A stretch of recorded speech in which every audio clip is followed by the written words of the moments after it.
اس سورہ مبارکہ میں بہت زیادہ منافقین کا تذکرہ ہوا ہے اور بہت ہی زیادہ ان کی شرارتوں کا اور ان کے رویے کو اللہ رب العزت نے بیان فرمایا ہے۔ ان دو آیات میں اللہ رب العزت منافقین سے ہٹ کر مومنین کا تذکرہ فرما رہے ہیں، اور ان مومنین کا جنہوں نے اپنا سب کچھ اللہ کے ساتھ تجارت کر کے فروخت کر دیا ہے، اور پھر ان کی صفات کو دوسری آیت مبارکہ میں اللہ رب العزت نے بیان فرمایا ہے۔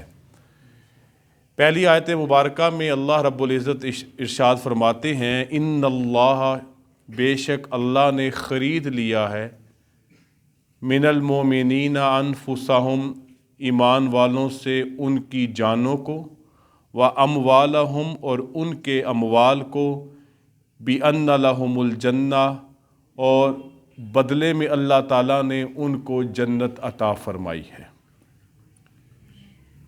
مفسرین یہاں پہ یہ بیان فرماتے ہیں، یہ جو خرید و فروخت ہے یہ حقیقی نہیں ہے بلکہ مجازی ہے۔ وجہ کیا ہے؟ جب سب کچھ ہی اللہ کا ہے تو اللہ تو خریداری سے پاک ہیں۔ للہ ملک السماوات والارض، لہو ملک السماوات والارض، جب سب کچھ ہی اللہ کا ہے تو پھر اللہ تعالیٰ کیسے مومنین سے ان کی جانوں کو اور ان کے اموال کی تجارت کر رہے ہیں؟ مفسرین بیان کرتے ہیں کہ اللہ رب العزت نے مومنین کی جان اور ان کے جو اموال ہیں، ان کا جو متاع ہے، ان کو امانتاً استعمال کرنے کے لیے دیا ہے۔ یہ جان میری جان نہیں ہے، یہ مال میرا مال نہیں ہے، یہ سب کچھ اللہ کا دیا ہوا ہے۔ اسی فلسفہ کے پیش نظر یہ نعرہ ہی غلط ہے کہ میری جان میری مرضی، میں اور میری مرضی کچھ بھی نہیں ہے۔ جب اللہ رب العزت نے میری زندگی کو، میرے جسم کو، میرے مال و متاع کو ایک وقت تک امانتاً اللہ کی حدود میں، اللہ کے قوانین میں رہ کر استعمال کرنے کی اجازت دی ہے، اب اس اجازت کا تقاضا یہ ہے کہ جب مالک اپنی چیز واپس مانگے تو بغیر کسی حیل و حجت کے پیش کر دینی چاہیے۔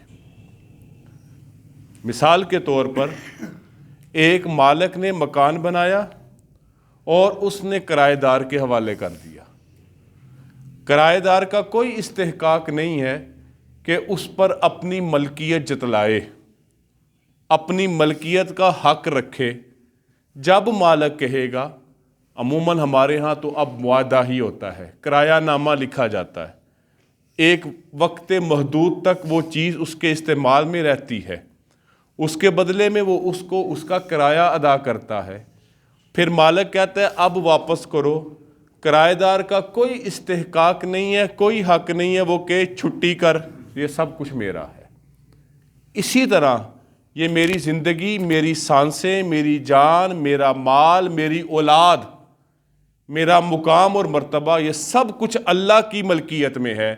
اللہ نے مجھے تو امانتاً دیا ہے، عارضی طور پر دیا ہے، پھر مجھے کوئی حق نہیں ہے ان چیزوں پر حق جتلانے کا۔ جب میرا رب پکارے حاضر ہو جاؤ تو میں سب کچھ لے کر اپنے رب کے سامنے حاضر ہو جاؤں گا۔ تو یہ تجارت حقیقی نہیں ہے، مجازی ہے۔ مالک اپنی چیز واپس مانگ رہا ہے، مالک کہہ رہا ہے کہ یہ جان تیری جان نہیں، یہ جسم تیرا جسم نہیں، یہ مال تیرا مال نہیں، یہ اولاد تیری اولاد نہیں، یہ سب کچھ میرا ہے۔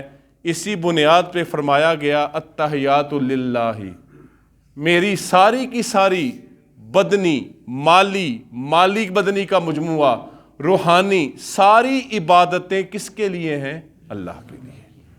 تو مطلب کیا ہے؟ میرا اور آپ کا کچھ نہیں ہے، ہم تو صرف وقتی طور پہ اس کو استعمال کرنے کا عارضی حق رکھتے ہیں، اور جب یہ حق ختم ہو جاتا ہے تو پھر کیا ہوتا ہے؟ یہ حق ٹرانسفر ہو جاتا ہے ہمارے بعد میں آنے والوں کا خصوصی طور پر جیسے کہ اولاد کی وراثت ہو جاتی ہے۔ اسی لیے تو آپ دیکھتے ہیں وراثت کے اصولوں میں سے ایک اصول ہے کہ مرنے کے بعد مرنے والے کے مال کا حق اس مرنے والے کا رہتا ہی نہیں ہے۔ اگر اس نے کوئی وصیت کی ہوئی ہے کہ میرے مرنے کے بعد یہ سارا مال فلاں کو دے دیا جائے، شرعی طور پر اس وصیت کا سوائے 1/3 کے وہ بھی اسلام نے حق دے دیا، چلو اس کی کہی ہوئی بات پر کچھ نہ کچھ تو مان رکھ لو، باقی کیا ہے انہی اصولوں کے تحت تقسیم کیا جاتا ہے جن اصولوں کو اللہ رب العزت نے بیان فرما دیا ہے۔ مرنے کے بعد مرنے والے کا بھی اپنا کچھ نہیں رہتا، تو لہٰذا یہاں پر تو زندوں کی بات ہو رہی ہے، اور وہ اللہ رب العزت نے سب کچھ مومنین کا خرید لیا ہے، اور اس سے بڑھ کر بہترین تجارت کوئی ہو ہی نہیں سکتی۔ اللہ فرماتے ہیں بے شک اللہ تعالیٰ نے خرید لیا مومنین سے ان کی جانوں کو اور ان کے اموال کو، بِأَنَّ لَهُمُ الْجَنَّةَ، بدلے میں اللہ تعالیٰ کیا دیں گے؟ جنت عطا فرمائیں گے۔ حضرت عبداللہ ابن رواحہ رضی اللہ تعالیٰ عنہ انصار میں سے ایک صحابی ہیں، مدینہ طیبہ کے رہائشی ہیں۔ نبی کریم صلی اللہ علیہ وسلم کے ہجرت کرنے سے پہلے جب یہ لوگ حج کے لیے آیا کرتے تھے تو نبی علیہ السلام ایام حج میں، موسم حج میں موقع مل جاتا۔ مکہ والے تو اس طرح سے بات سنتے نہیں تھے، ٹھیک ٹھاک انہوں نے ایک دشمنی اور عناد کا سلسلہ بنایا ہوا تھا۔ اب جب یہ آئے نبی علیہ السلام نے ان کو دعوت دی۔ پہلے 6 لوگ پہلے سال انہوں نے نبی علیہ السلام کی بات کو سنا اور اسلام قبول کیا، اور آپ صلی اللہ علیہ وسلم نے پہاڑوں کی گھاٹی میں، اس کو کہتے ہیں بیعت عقبہ اولا، پہلی بیعت جو چوٹی میں لی گئی، عقبہ چوٹی کو کہتے ہیں۔ اگلے سال ان کی تعداد بڑھ گئی، زیادہ مسلمان ہو گئے، اور انہوں نے پھر نبی علیہ السلام کو کہا بھی آپ اب مدینہ طیبہ تشریف، یثرب تشریف لے آئیں، یہاں پر آپ کی زندگی کو امان نہیں ہے، تحفظ نہیں ہے، آپ کو ستایا جاتا ہے۔ بہرحال اللہ کے نبی تو نبی علیہ السلام تو اللہ رب العزت کے اجازت کے منتظر تھے، حکم کے منتظر تھے۔ عبداللہ ابن رواحہ رضی اللہ تعالیٰ جب مسلمان ہوئے تو انہوں نے پوچھا کہ ہم آپ سے کس بات پر بیعت کریں؟ حضور اکرم صلی اللہ علیہ وسلم فرمایا کہ تم اللہ کی عبادت کرو گے اور اللہ کے ساتھ کسی کو شریک نہیں ٹھہراؤ گے، ایک بات۔ دوسری بات، جب میں تمہارے پاس آ جاؤں گا تو تمہیں میری حفاظت اپنی جانوں سے بھی زیادہ کرنی ہوگی، تمہیں میری حفاظت اپنی جانوں سے بھی زیادہ کرنی ہوگی۔ حضرت عبداللہ ابن رواحہ رضی اللہ تعالیٰ نے عرض کیا اے اللہ کے رسول، اس سے بہترین بیعت کیا ہو سکتی ہے کہ اللہ کی عبادت کرنی ہے، اللہ کے ساتھ کسی کو شریک نہیں ٹھہرانا، یہ سب سے بہترین بات ہے۔ ہم آپ کی حفاظت اپنی جانوں سے بھی زیادہ کریں گے، اس سے زیادہ قیمتی بات کیا ہو سکتی ہے؟ دونوں منظور ہیں۔ پھر حضرت عبداللہ ابن رواحہ نے عرض کیا اے اللہ کے رسول، ہمیں اس کے بدلے میں کیا ملے گا؟ ہمیں اس کے بدلے میں کیا ملے گا؟ نبی علیہ السلام نے فرمایا تمہیں اللہ کا وعدہ، اللہ کی طرف سے انعامات بری جنت دی جائے گی۔ عبداللہ ابن رواحہ نے کہا اس سے بہترین کوئی سودا ہو ہی نہیں سکتا۔ ان اللہ اشترى من المؤمنین انفسهم واموالهم بان لهم الجنہ یقاتلون فی سبیل اللہ، وہ قتال کرتے ہیں اللہ کے راستے میں، فیقتلون ویقتلون، قتل بھی کرتے ہیں اور شہید بھی ہوتے ہیں، دشمن کو مارتے بھی ہیں اور خود بھی شہید ہو جاتے ہیں۔ قتال فی سبیل اللہ کرتے ہیں۔ انسان کی سب سے قیمتی چیز اس کی جان ہوتی ہے، مال چھن جائے بندہ پھر محنت کر لیتا ہے، عزت آبرو کا کچھ اونچ نیچ ہو جائے بندہ پھر معافی تلافی کر کے اپنی عزت آبرو کو بحال کروا لیتا ہے، لیکن جان اتنی قیمتی شے ہے کہ ایک دفعہ چلی جائے دوسری دفعہ نہیں ملتی۔ آپ نے کبھی دیکھا ہو کہ ایک بندہ 3 دفعہ مرا ہو، مر گیا تو مر گیا۔ ہاں، ہندوؤں کا الگ نظریہ ہے کہ ایک انسان کے 7 جنم ہوتے ہیں اور ہر جنم پچھلے جنم کی یہاں تو جزا ہوتی ہے یہاں سزا ہوتی ہے، وہ ایک الگ مسئلہ ہے پورا، اس کو اپنی جگہ رہنے دے. یہاں پہ بات ہو رہی ہے کہ میری سب سے قیمتی چیز میری جان ہے، میری زندگی ہے، اور اللہ کے لیے اپنی زندگی دے دینا، اس سے بڑھ کر انسان کی کیا قیمتی شے ہو سکتی ہے کہ وہ اگلے کو بھی مارتے ہیں اللہ کی رضا کے لیے اور خود بھی مر جاتے ہیں اللہ کی رضا کے لیے. اور یہ ایسا سودا ہے کہ دونوں صورتوں میں کامیابی ہے، مر جانا بھی کامیابی ہے، اور بدلے میں کسی دشمن کو جو راہ اسلام کے رکاوٹیں ڈال رہا ہے اس کو مار دینا بھی کامیابی ہے. دیکھیں، محنت کرنا، دین کے لیے سعی کرنا، جد و جہد کرنا، یہ ہمارا منصب ہے، ہمارا کام ہے. کامیابی، کامرانی، فتح اللہ کے ہاتھ میں ہے. ہمیں ضروری نہیں کہ کوئی کام کریں اللہ کی راہ کا، اللہ کے دین کا، تو ہمیں کامیابی ضروری ملے. ہم مکلف ہیں کام کرنے کے. ہم اس بات کی ضمانت نہیں کہ ہم کامیاب ہوں گے یا نہیں ہوں گے. ہاں، کائنات میں اگر کوئی ہستی کامل ترین کامیاب ہوئی ہے تو وہ حضور اکرم صلی اللہ علیہ وسلم کی ذات مبارکہ ہے. اس کے علاوہ ہم اپنے ارد گرد دیکھتے ہیں، کوئی فوت ہو جاتا ہے نا، چاہے وہ 90 سال کا فوت ہو، یار 4 سال اور زندہ رہ جاتا تو اپنے پوتے پوتیوں دوتے دوتریوں کا بھی شادی دیکھ جاتا. حالانکہ اس نے اتنی شادیاں دیکھ لی ہیں، ابھی بھی کہتے ہیں کچھ دیکھ جاتا. کوئی جوان فوت ہو جائے، اولاد چھوڑ جائے، تو کیا کہتے ہیں، یہ اپنی اولاد کی خوشیاں نہیں دیکھ سکا، کچھ نہ کچھ کمی رہ جاتی ہے. اس کو اتنے سال مل جاتے تو یہ ہو جاتا، اس کو اتنی زندگی مل جاتی تو یہ ہو جاتا. یہ ہمارے اندازے اور تخمینے ہوتے ہیں. اس کو آپ اس طرح سمجھے کہ ہم کون ہوتے ہیں اللہ کے فیصلے میں اس طرح کا اعتراض کرنے والے. یہ اللہ جانتے تھا تو ہوتا تو کیا ہوتا.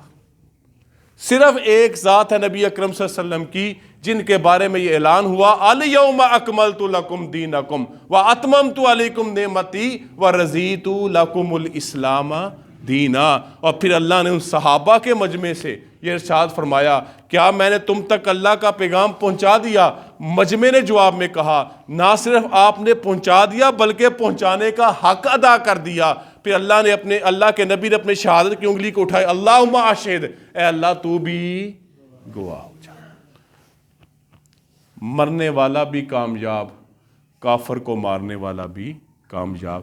نتیجہ اللہ کے ذمہ ہے، ہم اس کے مکلف نہیں ہیں. وعدن علیہ حقا فی التوراۃ والانجیل والقرآن، اللہ نے اس بات کا حق وعدہ کیا ہے تورات میں بھی، انجیل میں بھی، قرآن میں بھی. تورات میں ان کے لیے، انجیل میں ان کے لیے، قرآن میں ہمارے لیے. جو بھی اپنے پیغمبر کے راستے پہ چلے گا، اگر موسیٰ علیہ السلام کو ماننے والے جہاد کرتے تو ان کا وعدہ ان کے لیے تھا. بعد میں یوشع بن نون کے زمانے میں انہوں نے جہاد کیا، ان کا وعدہ ان کے ساتھ اللہ نے پورا کر دیا. انجیل میں جو وعدہ حضرت عیسیٰ علیہ السلام کے حواریوں کے ساتھ تھا، جنہوں نے ان کا ساتھ دیا، اللہ نے ان کا وعدہ ان کے ساتھ پورا کیا. قرآن میں وعدہ مومنین کے ساتھ ہے، مومنین کا وعدہ اللہ رب العزت مومنین کے اعمال کے موافق ان سے پورا فرما دیں گے. وَمَنْ أَوْفَى بِعَهْدِهِ مِنَ اللَّهِ، اور پھر اللہ فرما رہے ہیں اللہ سے زیادہ وعدہ پورے کرنے والا کون ہے؟ اللہ سے بڑا وعدہ پورا کرنے والا کوئی نہیں ہے. فَاسْتَبْشِرُوا، پس خوش ہو جاؤ، اس بِبَيْعِكُمُ الَّذِي بَايَعْتُمْ بِهِ، اس چیز سے جو تم نے وعدہ کیا ہے، جو تم نے بیعت لی ہے کہ تم مارو گے بھی اور مر بھی جاؤ گے. تمہارا سب کچھ کس سے لیے ہے؟ اللہ رب العزت کی ذات کے لیے ہے. وَذَلِكَ هُوَ الْفَوْزُ الْعَظِيمُ، اور اللہ فرما رہے ہیں یہی سب سے بڑی کامیابی. آگے اللہ تعالیٰ ان مومنین کی صفات کو ایک ایک لفظ کے ساتھ بیان کر رہے ہیں. التائبون العابدون الحامدون السائحون الراکعون الساجدون، وہ توبہ کرنے والے. اللہ کو توبہ کرنا بہت پسند ہے. کل بنی آدم خطاؤن، ہر انسان غلطی کرنے والا ہے. وخیر الخطائین التوابون، بہترین غلطی کرنے والا کون ہے؟ جو اللہ کے سامنے توبہ کر لیتا ہے، اللہ کے سامنے رجوع کر لیتا ہے. پھر ایک حدیث میں فرمایا توبہ کرنے والا ایسا ہے، سچی توبہ کرنے والا، جیسے اس نے گناہ کیا ہی نہیں. العابدون عبادت کرنے والا. اللہ رب العزت کو اللہ کا بندہ ہونا سب سے زیادہ پسند ہے، اور یہ عبادت سے حاصل ہوتی ہے بندگی. اللہ کو راضی کرنے سے بندگی حاصل ہوتی ہے. اور فرمایا گیا العابدون عبادت کرنے والا. تیسری صفت بیان کی گئی الحامدون اللہ کی تعریف کرنے والا، حمد بیان کرنے والا، تعریف کرنے والا. اسی پر اللہ کے نبی کا نام محمد صلی اللہ علیہ وسلم، اسی پر آپ صلی اللہ علیہ وسلم کا نام احمد صلی اللہ علیہ وسلم، اسی پر آپ کی امت کا جنت میں نام ہوگا حمادون. یہ ہماری اور آپ کی صفت ہے کہ ہم اس دنیا میں اللہ کی سب سے زیادہ تعریف کرنے والے ہیں. اٹھتے بیٹھتے اللہ کی تعریف کرنا ہمارا وظیفہ ہے، ہمارا کام ہے. کھاتے پیتے اللہ کی تعریف کرنا، کپڑے پہنتے ہوئے اللہ کی تعریف کرنا، فراغت سے انسانی حاجت سے فارغ ہونے کے بعد اللہ کی تعریف کرنا. اور یہ تعریف ہی ہے جس کی بدولت اللہ تعالیٰ اس امت کو جنت میں کس سے مخاطب فرمائیں گے؟ حمادون سے. السائحون اور روزہ رکھنے والے. ساحق کا لفظ دراصل سیاحت سے ہے، سیاحت سیر و تفریح کو کہتے ہیں.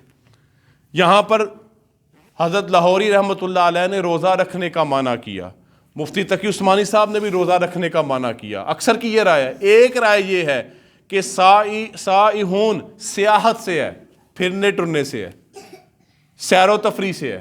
تو یہاں پر مفسرین نے ایک بات یہ بھی بیان کی ہے، پھرنے چلنے والے وہ لوگ ہوتے ہیں جو ایک جگہ سے دوسری جگہ، دوسری سے تیسری جگہ دین کے علم کے لیے پھرتے رہتے ہیں. یہاں سے وہ طلباء بھی مراد ہے جو دین کا علم حاصل کرنے والے ہیں، جو پھرتے چلتے رہتے ہیں. آپ تو آج تو بڑی آسانیاں ہو گئیں.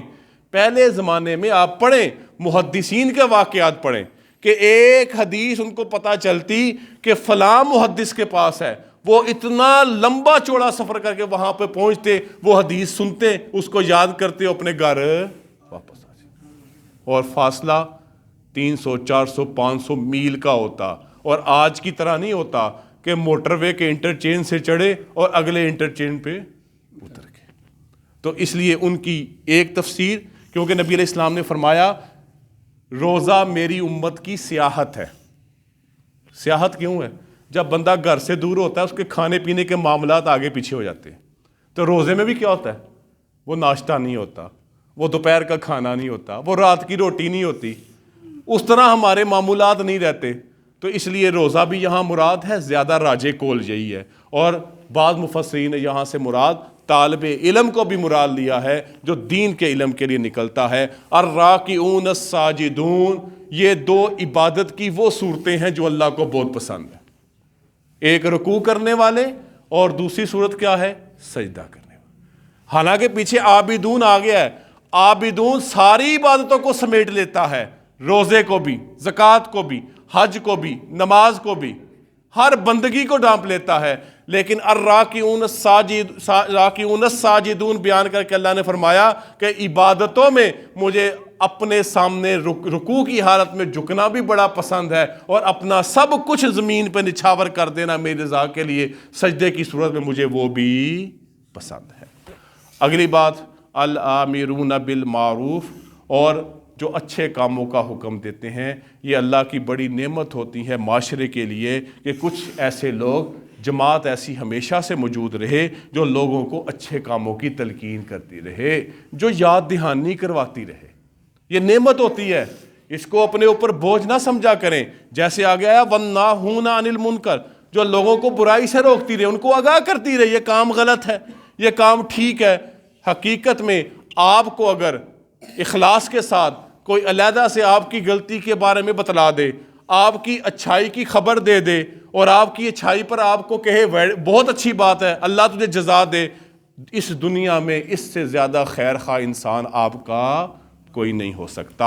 والحافظون لحدود اللہ، اور اللہ کی حدوں کی حفاظت کرنے والے.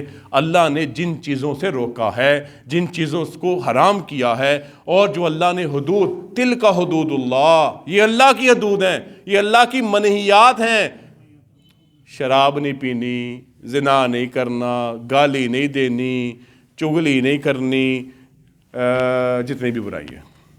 ان سب کو روکنا، ان سب سے رک جانا، اپنے آپ کو روکنا، یہ اللہ کی مقرر کردہ حدود ہے۔ ان حدود سے تجاوز نہ کرنے والے بھی اللہ کو پسند ہے۔ اور پھر اللہ نے فرمایا توبہ بھی ہوگی، عبادت بھی ہوگی، اللہ کی تعریف بھی ہوگی، روزہ اور طلب علم بھی ہوگا، رکوع و سجود بھی ہوگا، عمل بالمعروف اور نہی عن المنکر بھی ہوگا، حدود اللہ کی حفاظت بھی ہوگی، اور پھر آخر میں کیا ہوگا؟ وَبَشِّرِ الْمُؤْمِنِينَ، اور اللہ تعالیٰ مومنین کو کیا دیتے ہیں؟ خوشخبری۔ اور وہ خوشخبری کی صورت کیا ہے؟ دنیا میں مقام، عزت و مرتبہ ہے، اور آخرت میں اللہ رب العزت کی رضا ہے، نبی کریم صلی اللہ علیہ وسلم کی شفاعت کبریٰ ہے، اور انشاءاللہ بغیر حساب کتاب کے جنت میں داخلہ ہے۔ اللہ مجھے اور آپ کو صحیح طور پر ان آیات پر اور ان صفات پر اپنے آپ کو لانے کی توفیق عطا فرمائے۔ وآخر دعوانا الحمدللہ رب العالمین۔